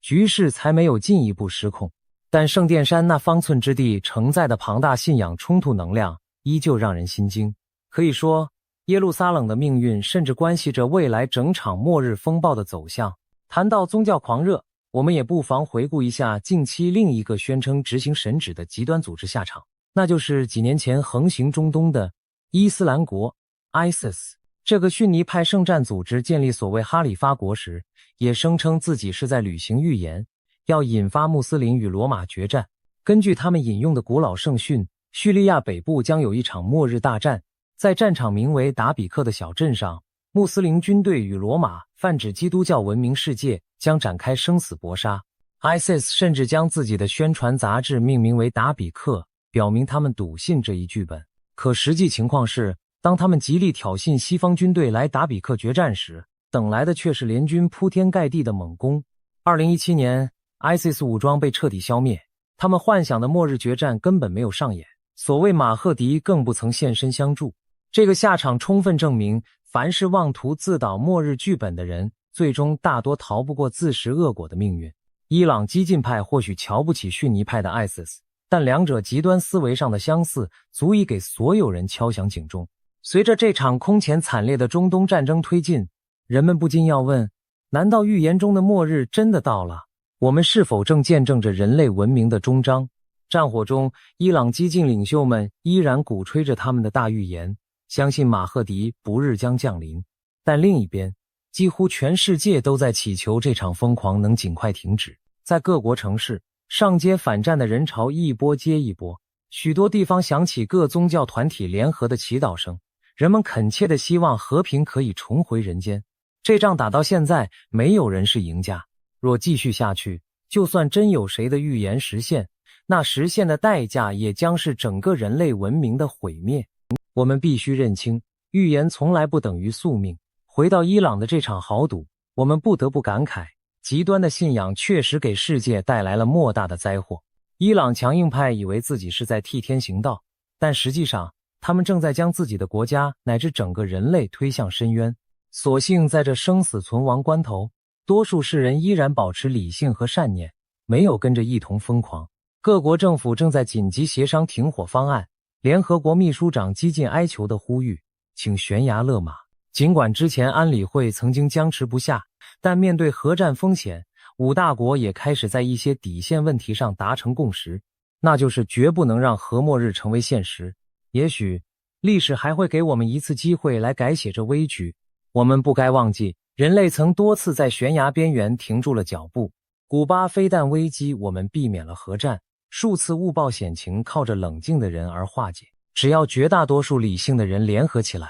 疯子终究无法代表整个人类。预言的意义，也许正在于让我们引以为戒，选择避免最坏的未来。我们希望这一次人类依然能回避厄运，在最后关头把末日之门关上。回到故事的开头，那个听起来离奇的预言，伊朗要毁灭全世界，只为让一个人回来。现在看来，这预言几乎被部分疯狂之徒付诸行动，但真正决定未来走向的，不是他们口中的神秘力量，而是我们所有人此刻的选择。只要我们齐心协力制止疯狂，明天依然有转机。或许多年以后再回望今天，我们会庆幸地说，幸好人类在最黑暗的时刻没有放弃理智，我们战胜了预言的阴影，迎来了属于自己的新黎明。如果你最近有在关注国际局势，你一定也感觉到了，2026年这个世界好像随时都要出事。从保加利亚的盲眼龙婆，到法国500年前的诺查丹马斯，再到印度神童阿南德，甚至连泰国的 Play 师傅和秘鲁的萨满巫师，他们不约而同地指向了同一件事情，那就是2026年，人类正在走进一个400年一遇的超级风暴眼。而这场风暴最猛烈的时刻，很可能就落在6月底到7月这段时间。你可能会说，预言这种东西听听就好，别当真。没错，我也不是叫你恐慌。但是当全世界这么多不同文化背景、不同地理位置、互相之间根本没有联系的通灵者和占星师，全部都把手指向同一个时间窗口的时候，你不觉得这件事本身就很值得我们认真对待吗？今天这期影片，我会把所有的预言线索结合真实发生的国际事件，帮你做一次最完整的深度梳理。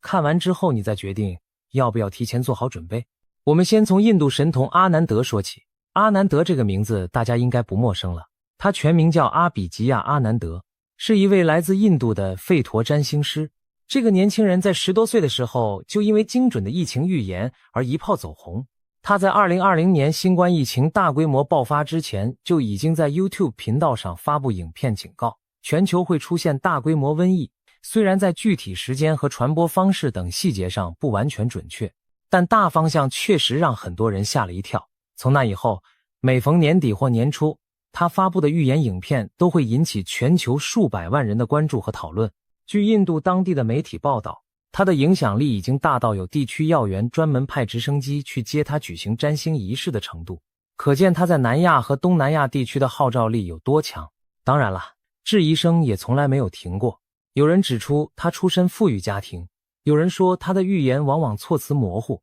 事后怎么解读都说得通。这些批评不无道理，但今天我们要关注的不是阿南德一个人的可信度，而是当他的预言和全球其他预言家的说法出现了惊人的重叠时，这个巧合本身就值得我们认真思考了。到了2025年12月24日，也就是平安夜那天，阿南德在他的 YouTube 频道上发布了一支震撼影片。这支影片的核心讯息是什么呢？他说2026年将是人类文明400年一遇的重大历史转捩点。注意这个用词，400年一遇。上一次出现类似的天象格局和能量转换是在17世纪初，那个年代欧洲正经历30年战争，全球格局正在被彻底重塑。阿南德的分析基础是吠陀占星术，他观察到土星和裸体等重要星体在2026年的位置形成了极为罕见的排列。他说自从2020年以来，全球已经进入了一个全新的不稳定时代，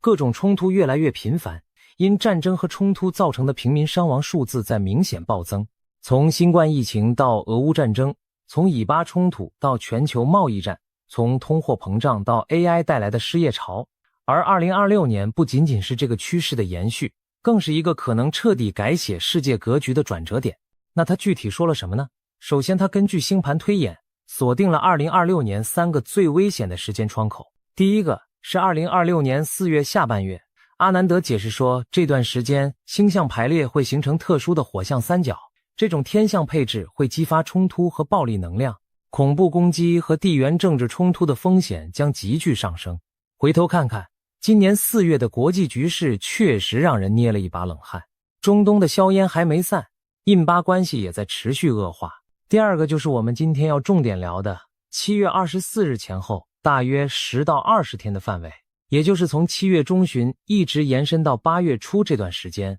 阿南德把这个时段定义为能量逆转期。什么意思呢？他说在这段时间里，星象变化会导致地球的能量场处于极度不稳定的状态，各种负面事件特别容易被触发，无论是自然灾害、地缘冲突、金融动荡还是突发的恐怖攻击，在这个时间窗口里发生的概率都会大大增加。第3个危险窗口落在11月中旬，届时星象将形成罕见的十字排列，国际紧张局势可能在这个时候达到全年的最高点。你注意到了吗？3个时间点里面，7月那一波被描述的最具体也最凶险，而且阿南德还特别点明了4个高风险地区。第一是中国，尤其是西北和东北地带，他认为那里存在10年未见的地缘风险窗口，甚至不排除突发性恐怖事件。第二是菲律宾，他认为菲律宾可能成为区域冲突的新爆点。第3是北韩，他特别强调，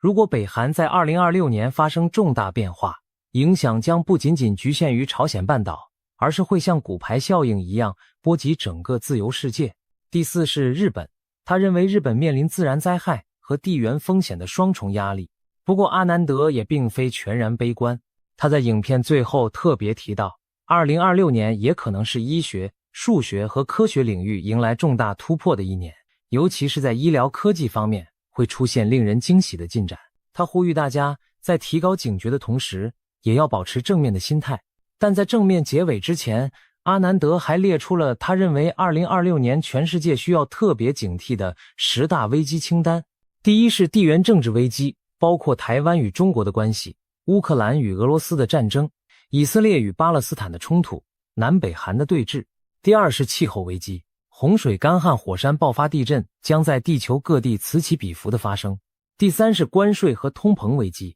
经济、金融和加密货币都可能遭受重挫。第四是 AI 人工智能的危机，他特别强调 AI 不会取代人类，但不懂 AI 的人类会被社会淘汰。第五是粮食危机，他认为这是未来20年人类要面临的最严重问题。第6到第10分别是生存危机、健康危机、碳排放危机、历史传承的危机和地球环境的危机。你注意到了吗？粮食危机被他特别标注为未来20年最严重的问题，这不是空穴来风。全球人口持续增长，可耕地面积在减少，气候变化在破坏农业生产，地缘冲突在切断粮食贸易路线。如果2026年的6、7月份真的发生了预言家们所警告的重大事件，粮食供应链很可能首当其冲。当然，我们也要客观地指出，阿南德的预言并非百发百中。他曾经预测2020年会爆发由美国、伊朗、印度和巴基斯坦参与的第3次世界大战，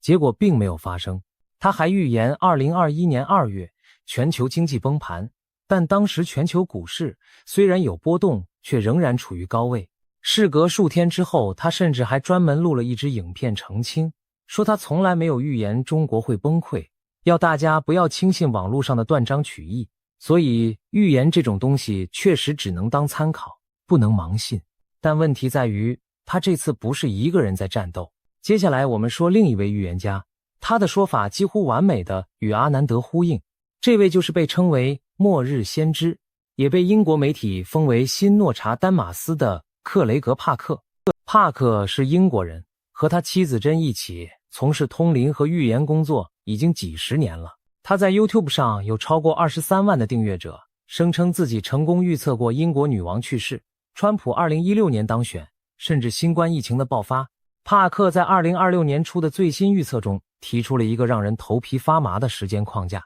他说4月15日到11月15日之间，整整7个月的时间都是极度危险的周期。你有没有觉得这个7个月很眼熟？没错，待会我们说到诺查丹马斯的时候你就明白了。帕克在这7个月里面特别标注了8月12日这个日期。他说那天是新月之夜，木星、太阳和月亮会同时聚集在巨蟹座，形成一个非常不稳定的能量触发点。这一天可能会成为某个重大事件的导火索。更让人不安的是，帕克对自然灾害的预测，他预言日本周边可能因为海底火山喷发而产生一团巨大的致命毒气云。他还预言在10月和11月左右，印度南部将面临大规模海啸的袭击。这个讯息他声称来自印度纳迪叶占卜中湿婆神的开示。但帕克说的最让人毛骨悚然的一句话是什么呢？他暗示这些所谓的自然灾害可能不完全是天然的。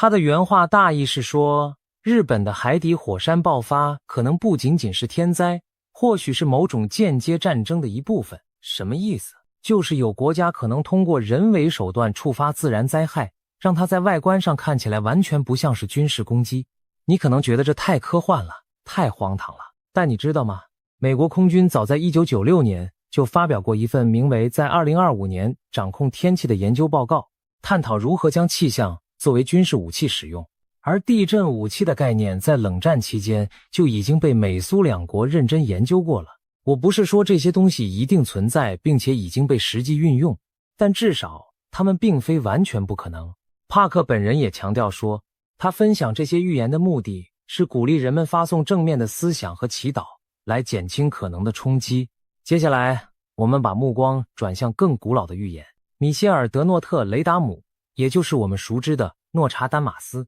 这位16世纪的法国占星师兼医师，他的百诗集出版于1555年，距今已经将近500年了，但至今仍然是全球被讨论最多的预言文本之一。诺查丹马斯的预言以晦涩的4行诗形式写成，混合了拉丁文和古法语，解读起来非常困难。但他的追随者们坚信，他成功预测了法国大革命、希特勒的崛起、911恐怖攻击，甚至新冠疫情。每到新年，他的诗句都会被重新检视和解读。关于2026年，最引人注目的是他编号26的诗句。很多研究者认为，百诗集中编号对应年份，所以编号26的诗句就是在预言2026年。这段诗句中写道：7个月的大战，人们因邪恶而死亡。鲁王和埃夫勒国王不会失败。7个月的大战，如果从某个冲突的引爆点开始算起，比如说从2026年的某个春末或初夏开始，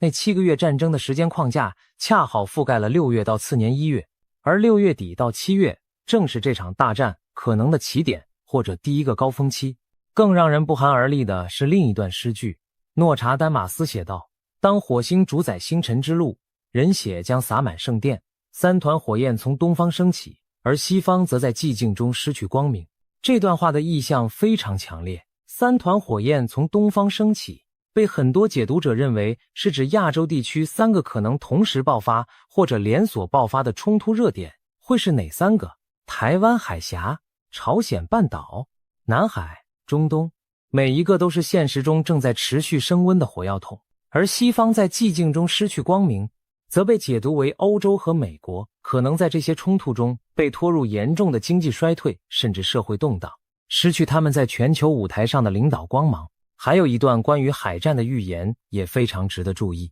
诺查丹马斯在另一首编号26的诗句中提到了7艘船舰被包围引发冲突，有研究者把这段解读为可能指向南海的主权争端。我们都知道南海问题涉及中国、台湾、菲律宾、越南、马来西亚等多方势力，而且近年来这个区域的军事对峙越来越频繁，越来越激烈。菲律宾和中国围绕仁爱礁的对抗已经不止一次差点擦枪走火了。如果在2026年这个多重预言交叉的敏感时间节点上，任何一方做出了挑衅性的军事行动，或者发生了意外的摩擦升级，后果可能不堪设想。说到诺查丹马斯，就不能不提一个有趣的数学巧合，他的百诗集里面的诗句被认为和年份有对应关系，而编号26的诗句恰好出现了多首。有人统计过，至少有3到4首不同世纪篇章中的第26首4行诗都包含了战争、冲突和动荡的意象。这是不是说明诺查丹马斯在他的体系中特别标注了2026年？我们不得而知。但如果你相信这个对应关系的话，那2026年在他的预言宇宙中确实是一个非同寻常的年份。说完古代先知，我们来看看近代最著名的预言家之一保加利亚的盲眼龙婆巴巴万加。巴巴万加在1911年出生， 12岁时因为一场神秘的风暴失去了视力，但据说从此获得了预见未来的能力。他在1996年去世，享年85岁。在他生前，他的预言主要在东欧地区流传，但随着互联网的发展，他的名声传遍了全世界。88万加据说成功预测过不少重大事件，戴安娜王妃的去世、911恐怖攻击、2004年的南亚大海啸、英国脱欧，还有2020年的新冠疫情。他甚至在2022年就曾预言英国会发生严重洪灾。当然，也有人质疑这些是事后附会，因为他生前的预言记录很多都是由身边的人口述转载的，原始文本的可靠性确实存在争议。但不可否认的是，他的影响力在全球范围内是真实存在的。每年年底，他的预言都会被各大媒体翻出来重新检视。特别值得一提的是，就在2026年2月底，美国和以色列联手打击伊朗之后，大量网民翻出龙婆此前的预言，惊呼他早就预测过2026年的战火会烧到中东。虽然预言的具体措辞是否真的精确指向了这一事件仍有争议，但这个时间上的巧合确实让他的信徒们兴奋不已。那么龙婆对2026年到底说了什么呢？根据英国《每日镜报》和多家外媒的汇整，龙婆追随者对他笔记的解读中，2026年至少涉及4大核心预言，每一条都让人背脊发凉。第一，大规模战争。龙婆预言2026年将爆发一场涉及世界主要大国的大规模战争，这场冲突将蔓延至各大洲，主战场可能从东欧燃烧到中东与亚太地区。他甚至暗示东方阵营最终会击败西方阵营，欧洲多国将沦为焦土，核武阴影笼罩全球，数亿人将流离失所。更让台湾人心惊的是，有部分解读指出，龙婆似乎预言了中国与台湾之间将发生重大事件，并且这个事件可能引发俄罗斯与美国之间的直接军事对抗。如果这个解读是准确的，那结合阿南德点名的亚洲4国高风险地区和诺查丹马斯的东方3团火焰，3位来自完全不同时代和文化的预言者竟然都指向了同一个地区，同一个方向。第二，毁灭性天灾。龙婆预言2026年全球 7% 到 8% 的陆地将被天灾吞噬。他预见了地震与火山爆发的毁灭性结合，还会伴随极端天气的影响，沿海城市和岛国首当其冲，数亿人可能无家可归。第三，金融危机。龙婆的预言中还暗示2026年可能发生第3次全球金融危机，或者至少是严重的经济衰退。这意味着股市崩盘、高通膨，甚至货币崩溃都有可能出现。第四， AI 的失控。龙婆预言2026年将是人工智能彻底改变工业和日常生活的元年，甚至可能出现 AI 反扑人类的潜在危机。在2026年的今天， AI 的发展速度确实让很多人感到不安。大规模裁员、深度伪造技术、被滥用自动化武器的研发，这些已经不再是科幻小说里的情节了。除了上面提到的这些主流预言家，还有一些来自不同文化传统的声音也值得一听。泰国被民间称为神级命理师的 Play 师傅，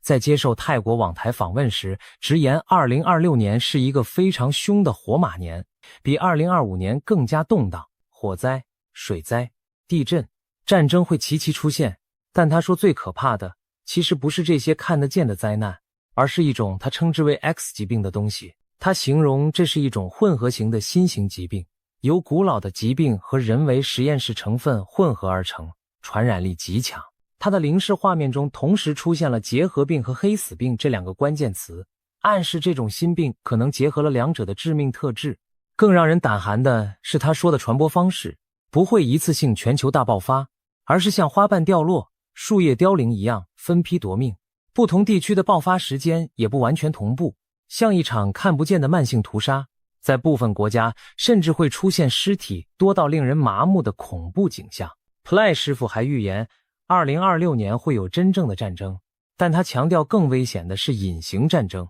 什么是隐形战争？就是在局部地区试验性释放的生物武器，不是全面战争，不会出现封国封城的画面，但社会上会出现越来越多查不出原因的怪病，难以治愈的肺炎、异常严重的腹泻，以及其他各种离奇的症状。他甚至看到了两个大国之间的对抗冲突会向外扩散，影响到完全不相关的其他地区。他还说2026年接近新年时期，社区需要提防非庆祝用烟火引发的爆炸事故。这段话听起来可能有点模糊，但如果放在恐怖攻击的语境下去理解，就不那么模糊了。在人群密集的节庆场合制造爆炸事故，这几乎是恐怖分子最常见的作案模式。他还特别提醒2026年上半年以英文字母 HJT 开头的国家或地区旅行风险较高，建议带小孩或老人的家庭延后前往。虽然他没有明说具体是哪些地方，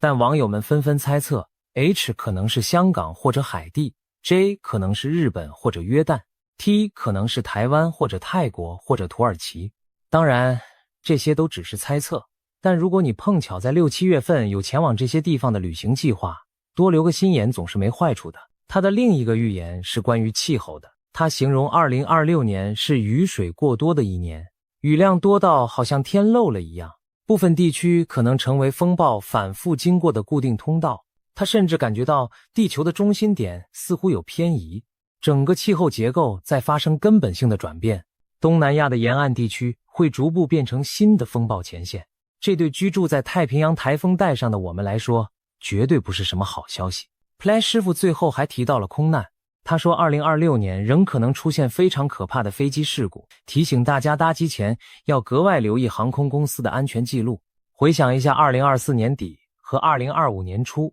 接连发生的几起航空事故，这个警告真的不能当耳边风。地球另一端的秘鲁，萨满巫师们在2025年12月29日举行了1年1度的迎新年仪式。一群穿着传统斗篷的萨满齐聚利马的海滩上，焚香祈祷，饮用死藤水和圣佩德罗仙人掌调制的致幻饮品，进入通灵状态后对2026年做出了预言。他们的预言中最震撼的一条是，美国和委内瑞拉的冲突将急剧升温，甚至可能引爆第3次世界大战。他们还预言川普可能会生重病，形容他非常焦虑，所以萨满们还特地在仪式中为他进行了能量净化。此外，他们还预测全世界各地将发生非常严重的地震。萨满的预言命中率确实参差不齐，他们在2024年初曾警告以色列和加萨会爆发核战，结果并没有发生核战。虽然常规战争确实打得很惨烈，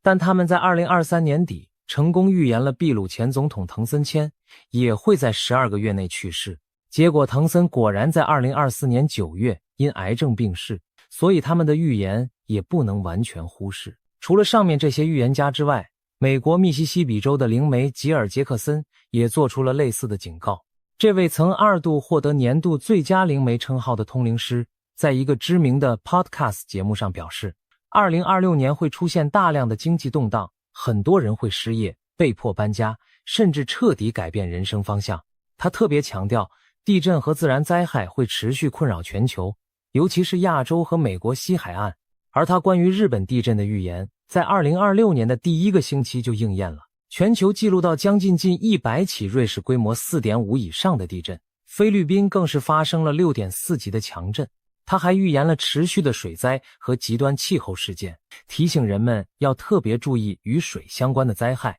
当你把全世界这些来自不同文化、不同传统、不同地区的预言者的声音放在一起比较的时候，一个令人不安的共识就浮现出来了。他们都在说2026年不平静，他们都在说要做好准备，他们都在指向夏天前后那段时间。这到底是巧合还是某种集体直觉？科学无法解释，但我们的理性告诉我们不能完全忽视。讲了这么多预言，让我们回到冷冰冰的现实世界看看。2026年才过了3个多月，但已经发生了足以载入史册的重大事件。先说最炸裂的一件，2026年2月28日，美国和以色列联手对伊朗发动了大规模军事打击。伊朗最高领导人哈梅内伊在空袭中丧生，数十名高级军事和政治官员同时遇难，核设施也遭到精准打击。这是21世纪以来中东地区最重大的军事行动之一，一夜之间改变了整个中东的权力格局。帕克此前曾明确预言会有针对伊朗核设施和领导层的定点打击，他甚至预测行动会迅速升级，然后突然停止。结果真的几乎按照他说的剧本在走。盲眼龙婆的追随者们更是激动地宣称，龙婆早就预言过2026年战火会从东欧烧到中东，这不正在应验吗？再看亚太地区，俄乌战争已经打了超过4年，战场上陷入了泥沼般的消耗战，两边都精疲力竭，却谁也不肯先低头。印度和巴基斯坦之间的紧张关系在2026年明显升温，边境冲突的频率和烈度都在增加。台湾海峡两岸的军事对峙可以说是一触即发的程度。中国在2025年底对台湾进行了新一轮军演，日本高市早苗的相关发言更是火上浇油，刺激到了中国对台湾问题最敏感的那根神经。就在那之后不久，台湾又发生了瑞士规模7的强烈地震，好像老天爷都在配合着给这个区域添乱似的。原子科学家公报刚刚把象征人类自我毁灭倒计时的末日钟拨到了距离午夜仅剩85秒的位置，比去年又逼近了4秒，创下历史新纪录。科学家们指出了3大原因：核武扩散的风险在急剧上升，人工智能的发展速度已经开始脱离人类的控制能力，地缘政治的多点崩塌正在同时发生，而台湾更是被直接点名为全球风险评估中的关键因素。你看看，连最冷静理性的科学家群体都在拉响警报了。除了地缘政治的火药桶，经济方面同样令人担忧。全球通膨压力还没有完全消退，美国的关税政策持续扰乱国际贸易秩序，很多经济学家都在警告2026年可能出现新一轮的经济衰退。川普政府的强硬贸易政策让全球供应链的不确定性达到了一个新的高度。对普通老百姓来说，这意味着物价可能继续上涨，工作可能更难找，手里的钱可能越来越不值钱。还有一个很多人忽略但非常重要的天文事件，2026年2月20日，土星和海王星在白羊座0度完成了合相，这是36年才会发生一次的超级天象。上一次这个合相是什么时候？1989年。那一年发生了什么？柏林围墙倒塌，东欧剧变，冷战结束，整个世界秩序被彻底推翻重建。再上一次，1953年，韩战结束，斯大林去世。再往前推一个周期，1917年，第一次世界大战的转折年，俄国爆发10月革命。你发现规律了吗？每一次土星海王星合相的年份都是旧秩序崩塌、新秩序诞生的关键节点。而这一次合相发生的位置更加特殊，白羊座0度是整个黄道12宫的起始点，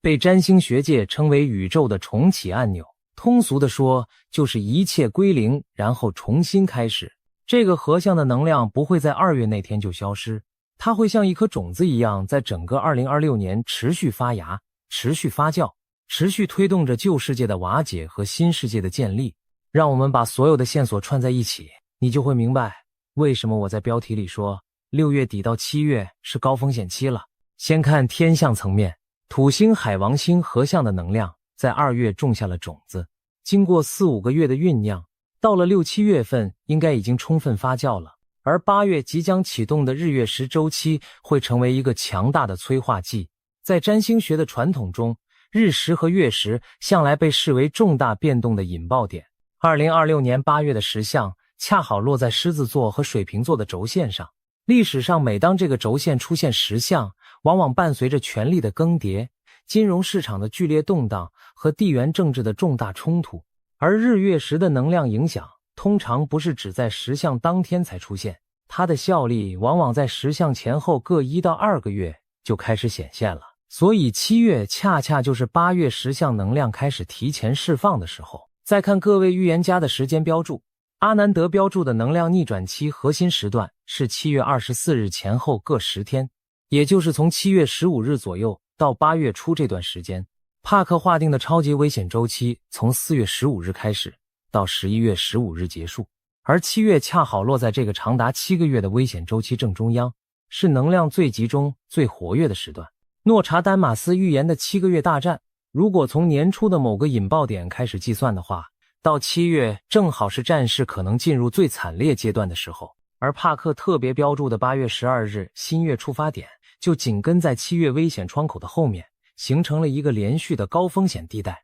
再从历史规律来看，夏季本来就是地缘冲突的多发季节，更长的日照时间意味着更多的军事行动窗口，各国的粮食收获季集中在夏末秋初，任何在这之前爆发的大规模冲突都会对全球粮食供应链造成毁灭性的打击。2022年俄乌战争爆发后，全球小麦价格暴涨就是一个活生生的例子。如果6、7月份真的出现更大规模的冲突，粮食危机将会迅速从局部蔓延到全球。从金融市场的角度看，6、7月同样是传统上容易出问题的时段。华尔街有句老话叫做5月卖出然后走人，意思是5月之后到秋天之前，股市表现往往较差。而历史上几次大型金融危机的爆发也确实有不少集中在下半年。如果叠加上地缘政治的黑天鹅事件、8月10项带来的市场恐慌，以及各国央行可能被迫做出的政策调整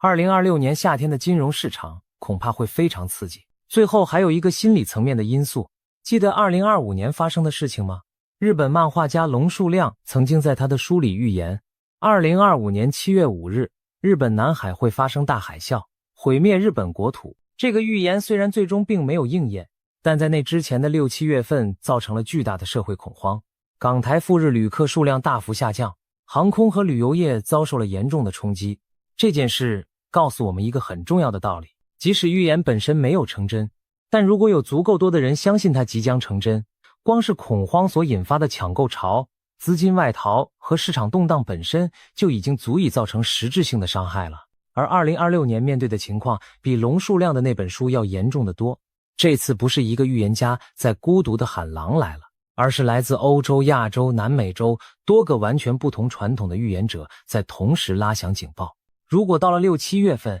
这些预言被更多人知道，并且开始在社群媒体上病毒式传播，即使预言本身不准确，由恐慌驱动的抢购潮和市场动荡也可能成为自我实现的预言。所以无论从哪个角度来看，提前做好准备都是理性的选择。好了，说了这么多，你可能已经开始焦虑了。别急，深呼吸，听我说完最重要的这一章。首先也是最重要的一点，不要恐慌。恐慌是比任何灾难都更可怕的东西。当人陷入恐慌的时候，判断力会急剧下降，做出的决定往往会让情况变得更糟。预言不是判决书，它不代表这些事情一定会发生，它只是一种可能性的提示。我们要做的不是躲进地窖里瑟瑟发抖，而是像一个聪明的成年人那样，做好最坏的打算，同时继续正常的生活。但是合理的准备是绝对必要的。历史上每一次重大危机，无论是金融海啸、瘟疫大流行，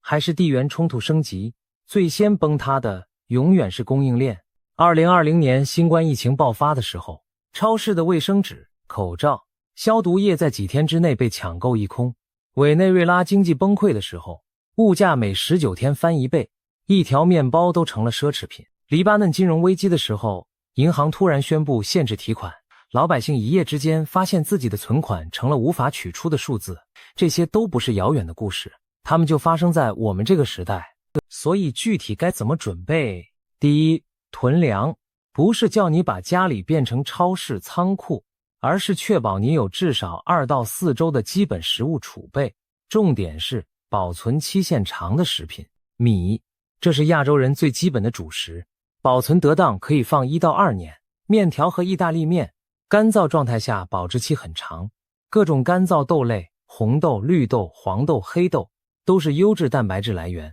罐头食品，包括肉类罐头、鱼罐头和蔬菜罐头。食用油、盐和糖，这3样是烹饪的基础。还有奶粉和营养补充品，尤其是家里有老人小孩的。别忘了水，每人每天至少需要2公升的饮用水。如果你的家庭有4口人，4周的饮用水就是224公升，听起来很多，但其实也就是10几箱瓶装水的量。第二，备现金，这一点非常非常重要，但很多人都会忽略。我们现在太习惯用手机支付了，但如果发生大规模停电、网络中断或者银行系统故障，你的手机支付和信用卡就是一堆废数据。专家建议至少准备相当于3到6个月生活费的现金，分散存放在家里几个安全的地方，而且要准备一些小面额的钞票，因为在紧急情况下，商家可能无法找零。第三，减少债务。经济下行或者崩盘的时候，最可怕的不是物价上涨，而是你欠着一堆债却突然失去了收入来源。如果你手上有高利率的信用卡债或者消费贷款，从现在开始就尽量还掉，每减少一分负债，你在危机中就多一分生存空间。第四，储备基本药品和日用品，感冒药、止痛药、退烧药、消炎药、止泻药、创口贴、碘酒、棉花棒、个人卫生用品、牙膏、牙刷、肥皂、洗发精、女性卫生用品、卫生纸，这些东西在供应链断裂的时候会变得比黄金还珍贵。2020年的卫生纸抢购潮你还记得吗？那只是一次预演而已。如果你有慢性病需要长期服药，一定要跟你的医生商量，看能不能多备几个月的药量。第五，学习基本生存技能。知道怎么在没有电的情况下做饭吗？知道怎么净化水源吗？知道基本的急救知识吗？这些技能在太平盛世看起来多余，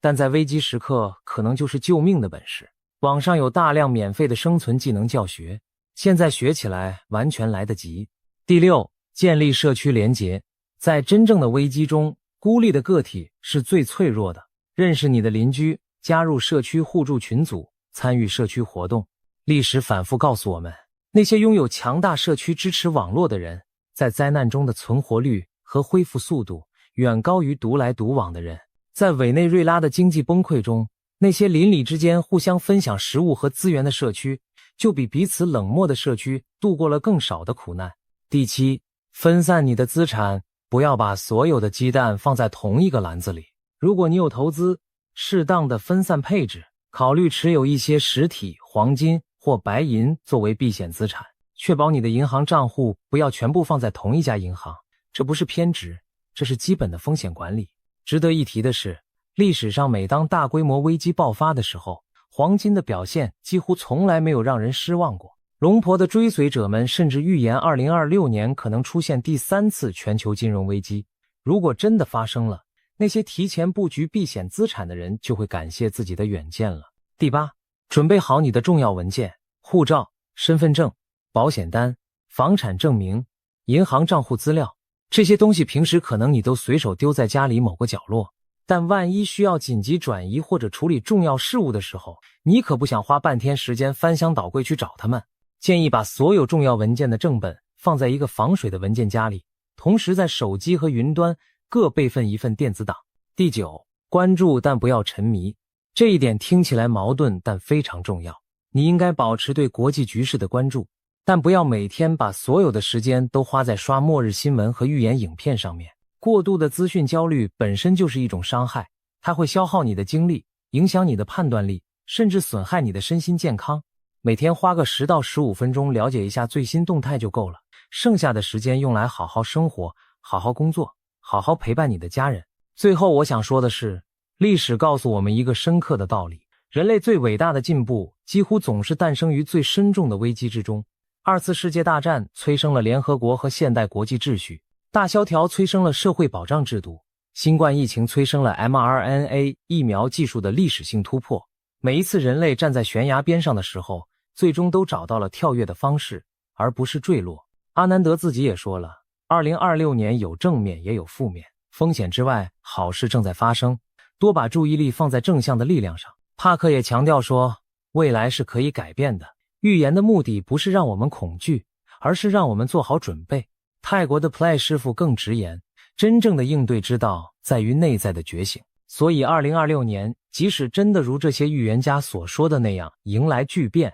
那它同时也可能是人类文明升级的契机。关键在于我们是在恐慌中被动的承受，还是在清醒中主动的迎接。我再帮大家做一个完整的2026年关键时间线梳理，回顾一下我们今天谈到的所有重要节点。2月，土星海王星合相，宇宙重启按钮按下，同月美以联手打击伊朗，中东巨变。3月，全球局势持续发酵，多个地区的紧张关系同步升级。4月下半月，阿南德标注的第一个危险窗口，恐攻和冲突风险上升。5月到6月，各种能量持续累积，国际局势持续升温，恐慌情绪开始在社群媒体上蔓延。6月底到7月，多方预言交叉指向的高风险集中期，多重因素叠加，可能在这个时段引爆。7月24日前后，阿南德特别标注的星盘计算高风险窗口核心。8月12日，帕克标注的新月能量触发点，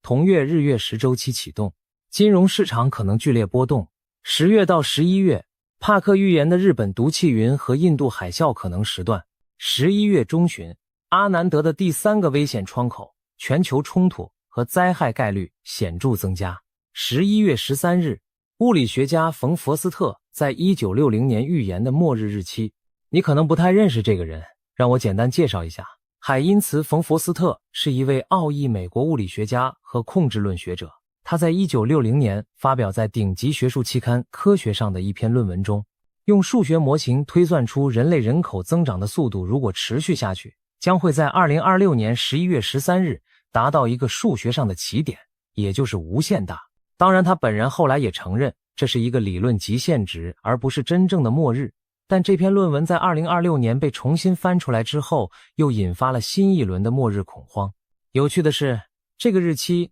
恰好落在阿南德标注的第3个危险窗口里面。把这些全部列出来确实很吓人，但我要强调，第3次也是最后一次。这些预言统统不是科学，他们没有经过实验验证，没有同行评审，也没有任何权威机构背书。每一位预言家都有过失准的记录。预言的价值不在于它是否100%准确，而在于它提醒我们去关注那些我们日常生活中容易忽略的风险。我们能做的就是做好最坏的打算，同时抱持最好的希望，把那些你能控制的事情做好，囤一些粮食，留一些现金，减一些债务，学一些技能，多认识一些能互相帮助的人。这些事情做了不会有任何坏处，但万一真的出事，他们可能就是你和你家人的救命稻草。希望6月到7月平安无事，希望2026年的所有恐怖预言都是杞人忧天。但如果万一，只是万一他们不完全是空穴来风呢？那些提前做好准备的人一定会感谢今天的自己。